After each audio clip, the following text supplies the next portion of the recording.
ইল্লা ইজাকে আমরা কিভাবে বাক্যের মধ্যে ব্যবহার করব? ইল্লা ইজা মানে হলো যদি না, কি যদি না হয়, যদি এমন না হয়। আমরা অনেক সময় বাক্যের মধ্যে বলি না যে আমি তোমার সাথে আজ সাক্ষাৎ করতে পারবো না, যদি না খুব জরুর হয়। অর্থাৎ খুব জরুর যদি হয় তাহলেই কেবল তোমার সাথে আমি সাক্ষাৎ করব, আর না হয় সাক্ষাৎ করব না। আমি আজ বাজারে যাব না যদি না ঘরে তরকারির প্রয়োজন হয়। যদি মানে কি, যদি ঘরে তরকারির প্রয়োজন হয় তাহলেই কেবল আজকে বাজারে যাব, আর না হয় যাব না। তো ইল্লা ইজা এইটাকে তুমি যখন ব্যবহার করবে তখন তার শুরুতে তুমি লা বা লা বা মা অথবা লাম বা লান কোনো একটা নফি রাখবেন, বুঝছেন? তার আগের যে বাক্যটা, তার আগের বাক্যের মধ্যে কোনো একটা নাফি থাকবে। লা, মা, লান, লাম এগুলো সব নফি না? কোনো একটা নফি তার আগে থাকবে। এবং এই জায়গার ইল্লা এখানে ইস্তেসনা না, ইল্লা এটা আদাতুল হাসার একটা আছে। ইল্লা আদাতুল হাসার, এর ইস্তেসনার মতোই কাজ করে। আদাতুল হাসার এইটাই কি বোঝায়, মানে পরের অংশের মধ্যে আগের অংশটা সীমাবদ্ধ। মানে আমি বাজারে যাব না, দেখেন বাক্যটা, লা আযহাবু ইলা সুক, আমি বাজারে যাব না তবে যদি, অথবা যদি না কানাল আমরু শাদীদান, যদি না বিষয়টি খুব, কানাল আমরু দরুরিয়ান, যদি না বিষয়টা খুব প্রয়োজন হয়। অথবা আমি বাজারে যাব না তবে যদি যাওয়ার কি হয়, জরুরত হয় বেশি। তাহলে দেখো আমি বাজারে যাওয়াটা আমি শুধুমাত্র সীমাবদ্ধ করছি কিসের মধ্যে, জরুরতের মধ্যে সীমাবদ্ধ করে নিলাম। যদি জরুরত হয় তাহলেই কেবল আমি যাব, আর না হয় যাব না। তাই আমার যাওয়াটা জরুরতের মধ্যে কি থাকবে, সীমাবদ্ধ থাকবে। জরুরত না থাকলে আমি যাব না। তো এইটাকেই যে একটাকে একটার মধ্যে সীমাবদ্ধ করে নেওয়া, এটা না হয় আদাতুল হাসার, মানে সীমাবদ্ধ যে শব্দটায় কি করে, সীমাবদ্ধ করে নেয় একটা জিনিসের মধ্যে। ইল্লা ইদা যদি না, তাহলে এটা বাক্যের মধ্যে তর্জমা কিভাবে হবে দেখেন, লা আযহাবু ইলা সুক ইল্লা ইদা কানাল আমরু দরুরিয়ান, আমি বাজারে যাব না যদি না বিষয়টা প্রয়োজনীয় হয়। অথবা আমি বাজারে যাব না ইল্লা ইদা কানাল আমরু দরুরিয়ান, তবে যদি বিষয়টা প্রয়োজন হয় তাহলে যাব। তার মানে হইল কি, যদি বিষয়টা জরুরি হয় তাহলেই কেবল আমি বাজারে যাব।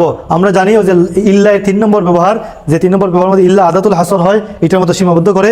এটার মধ্যে বাক্য শুরু যদি হয় নাবাচক দিয়া, অর্থ বলা যায় হা বাচকের। এই জায়গার মধ্যে সেম, যে যদি বিষয়টা প্রয়োজনীয় হয়, খুব জরুরি হয়, তাহলেই কেবল আমি বাজারে যাব। এই তর্জমা বলতে পারো, ঠিক আছে? অথবা তর্জমা বলবে যেভাবে আছে, যদি না অর্থে আমি বাজারে যাব না যদি না বিষয়টা প্রয়োজনীয় হয়।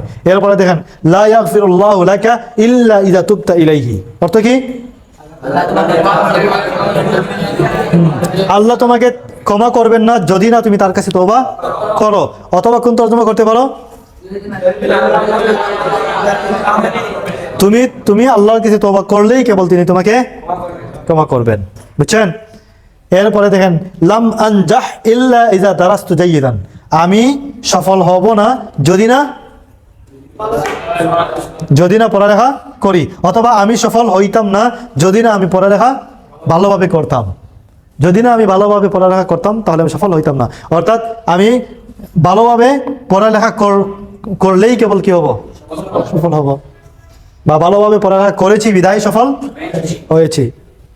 এরপরে দেখেন লান আখরুজ মিনাল গুরফা ইল্লা ইযান তাহাত মাতারু, ইল্লা ইযান তাহাল মাতারু, আমি কামরা থেকে বের হব না যদি না বৃষ্টি শেষ হয়ে যায়, থেমে যায়। অথবা বৃষ্টি শেষ না হলে বা বৃষ্টি শেষ হলেই, লান আখরুজ মিনাল গুরফাতি ইল্লা ইযান তাহাল মাতার, মানে বৃষ্টি শেষ হলেই আমি ঘর থেকে বের হব। অথবা আমি ঘর থেকে বের হব না যদি না বৃষ্টি থামে। পরে লা তানাম ইল্লা ইদা আতমামতা আমালাক, লা তানাম ইল্লা ইদা আতমামতা আমালাক, তুমি ঘুমিও না যদি না তুমি তোমার কাজ শেষ করো। এর মানে কি, মানে তুমি কাজ শেষ করলেই কেবল ঘুমাবে, তুমি ঘুমাবে কেবল কাজ শেষ করলেই। তোমার ঘুমানোটা কাজ শেষ করার মধ্যে সীমাবদ্ধ থাকবে, ঠিক আছে? লা আফহামু হাযা দারসা ইল্লা ইযা শারাহাহুল উস্তাদু লি মারাতান সানিয়া, লা আফহামু হাযা দারস, অর্থাৎ কি আমি এই দর্স বুঝবো না, ইল্লা ইযা যদি না শারাহাহুল উস্তাদু লি, উস্তাদ আমার জন্য ব্যাখ্যা করে দেন মারাতান সানিয়া, দ্বিতীয়বার। আমি দর্শটি বুঝবো না যদি না উস্তাদ দ্বিতীয়বার আমার জন্য পাঠটি কি করেন, ব্যাখ্যা করেন। মানে কি, উস্তাদ দ্বিতীয়বার আমার জন্য পাঠটি ব্যাখ্যা করলেই আমি বুঝতে পারবো। এরপরে লা তুসাফির ইল্লা ইযা কানাল ওয়াক্তু মুনাসিবান, তুমি সফর করিও না যদি না, ইল্লা ইযা অর্থ কি, যদি না সময় উপযুক্ত হয়। তুমি সফর করিও না যদি না সময় কি হয়, উপযুক্ত থাকে। মানে সময় উপযুক্ত হলেই কেবল তুমি কি করিও, সফর করিও, না হয় না। বুঝছেন সবাই?